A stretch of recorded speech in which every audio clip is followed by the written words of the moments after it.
Hello and welcome to prompt number 109. Let's just jump into it, as they say. All right, we have jewelry and ballet. Okay, here we go. I swear it's always these really simple prompts or just ones that go well together or, aren't unusual that always stump me. So going into this prompt, I just didn't have any ideas. I think I'm just in a very long, several month long funk. Art block, whatever you want to call it. Y'all, it's growing strong and I'll get over it one day. I think sometimes I'm kind of peeking through, but then I get sucked back into it. I don't know what it is. Maybe it's because I moved, so now I'm just kind of in this weird funk, but I'm just gonna push through it. I think these prompts maybe help me sort of push through it. Even if these drawings aren't the best, at least they're getting me to create something. Sometimes I do get a good idea and they turn into something like ants. Who knows? I don't know. I don't. Do you know? Nobody knows. Art is weird.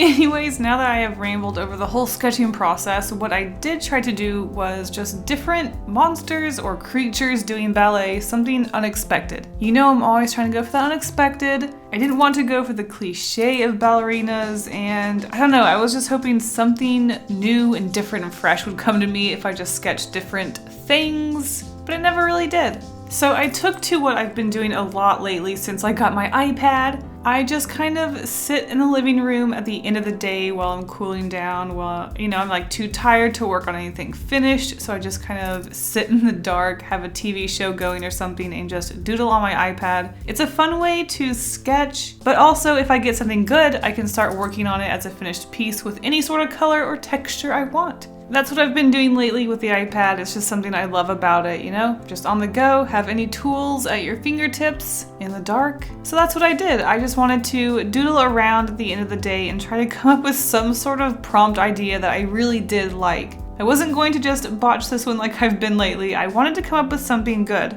I looked up some ballerina references. I tried to come up with different ideas that weren't just good versus evil or like dark versus light. So what I ended up coming up with was, again, I was kind of playing off of that multiple creatures or different, beings and things doing ballet. I just wanted to do different shapes and different sizes of things doing ballet. So that's what I did. I just did a bunch of different animals because animals seem to be what I like to draw these days. They're just fun. They come in different shapes and sizes. Their heads aren't just, head shape.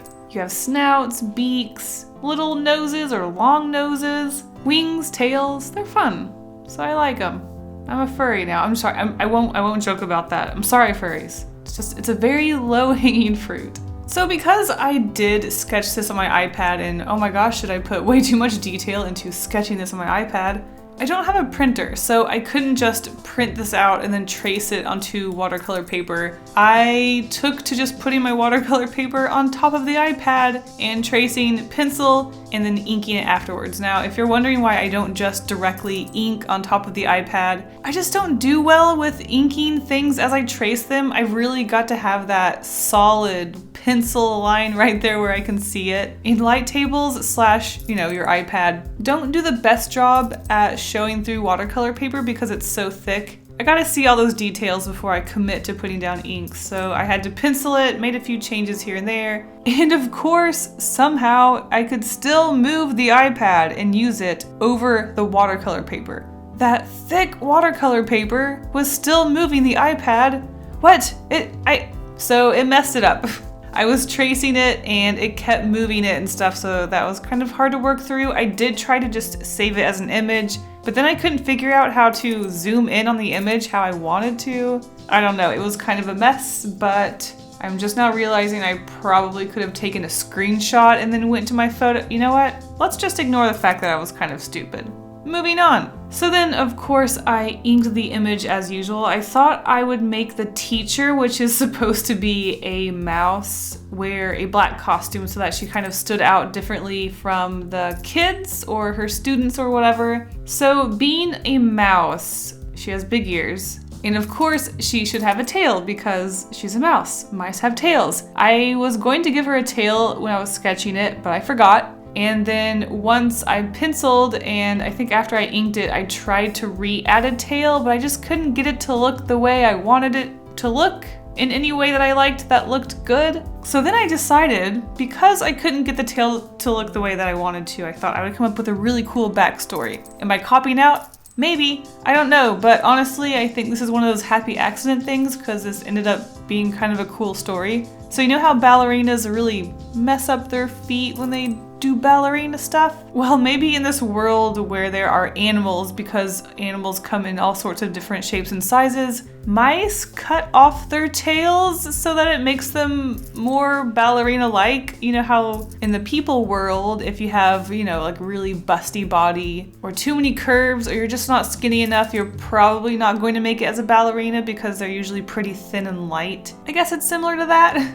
Pretty messed up, yep, but you know what? That's dedication and stuff. I don't know. Anyways, I also for some reason wanted to give her upper body just a little bit more muscle, so her arms and upper body are a little bit bigger than her legs. I don't know why, I just really like the way the shapes were coming through, so maybe I just wanted to push that. She's got an upper muscular body strength, you know? She's got to pick up other people and twirl them around. Okay, so the other prompt was jewelry. So this is a really cute illustration. I do think it's kind of more on the simple side, but I could see it as a double page spread in a book. A book about who? Well, the fish in the background. So the idea behind this illustration is that we have this class for kids learning ballet, and we have this fish in the background with their mom peeking around the corner watching them go into the class, even though they are anxious and scared, but she's super excited. She wants to see this little fish make friends. Maybe they're new in town. I actually started to think more into the backstory. Maybe they used to live in the ocean and the dad got a job on land, so they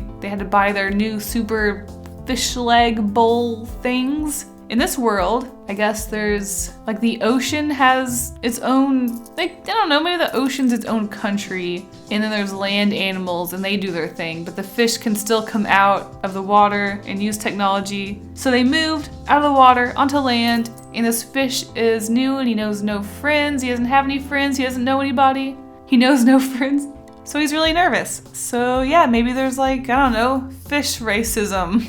Stay in the ocean, they say. Don't come out of the ocean. You belong in the ocean. I don't know. It's really cute. I'm just kind of really excited about the story. Maybe not so much the illustration. I love some shapes. I love how I actually managed to make it really colorful, but at the same time, it's like earthy. Does that make sense? It's colorful, but earthy. I really like it. All right, well, I think I've said everything.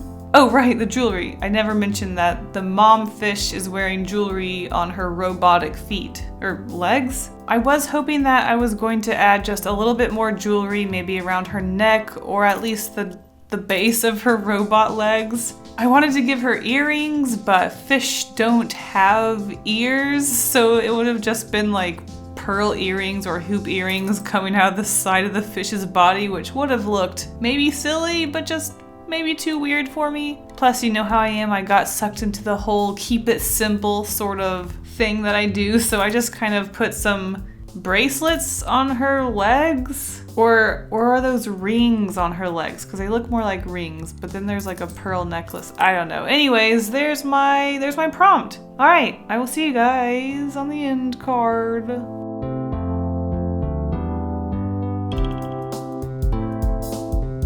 Last week's prompts were barn and plaid, and I was just so drawn to Annemieke in the Wild's take on these prompts. It was so silly. Someone got a little carried away knitting a scarf that is just going all the way through the farm, around the barn. The barn has a hat, the moon has a hat, the cow has a hat, and a scarf. I love the colors of this. It's just so silly. I love it. Thank you so much.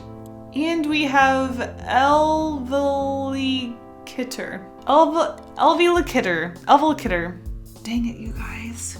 Again, I just love the bright colors of this illustration. It's just so magical. I love all the little details. The cave with the skulls, heck yes. It's just so lovely. It's very magical. It's very mysterious. But gosh darn, would I not kill to sit there on the roof and enjoy that beautiful starry sky. All right, guys, thank you so much for joining, and I'll see you in the next video. Wait, I just realized there's goop coming out of the barn. That's creepy, but I like it. Goodbye.